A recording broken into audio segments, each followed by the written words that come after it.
ব্যারাকপুরে ছেঁড়া হলো তৃণমূল কংগ্রেসের ফ্লেক্স, উত্তেজনা এলাকায়।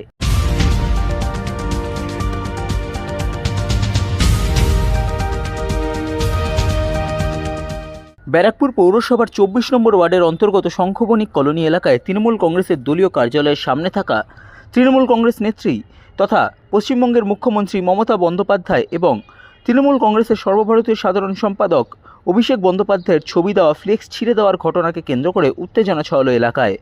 মঙ্গলবার বিষয়টি নজরে আসার পর ঘটনাস্থলে আসেন ব্যারাকপুর পৌরসভার পৌরপ্রধান উত্তম দাস এবং ব্যারাকপুর পৌরসভার 24 নম্বর ওয়ার্ডের পৌরপিতা প্রদীপ কুমার সেন।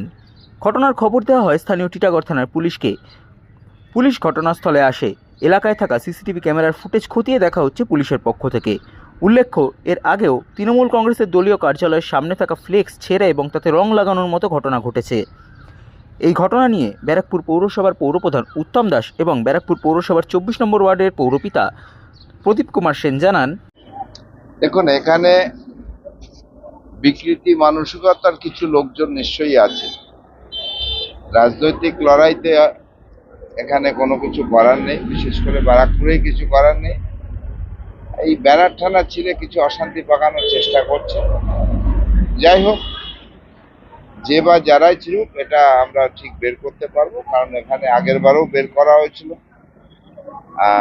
যেটা করেছে গতকালও যেটা হয়েছে রাত্রির বেলা, গভীর রাত্রিরে, খুবই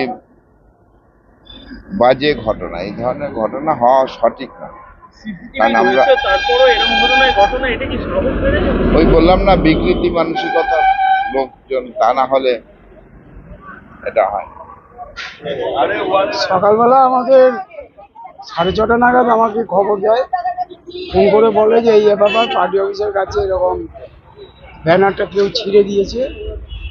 তারপরে আস্তে আস্তে আমাদের সবার চোখ পরে যারা বেরোয়, তারপরে জানতে পারি বিশ্রীভাবে ব্যানারটা এর আগেও দুবার এই ব্যানারের উপরে আমাদের বিরোধী দলের লোকেরা একবার ছিঁড়েছে, একবার নোংরা মেখে দিয়েছে।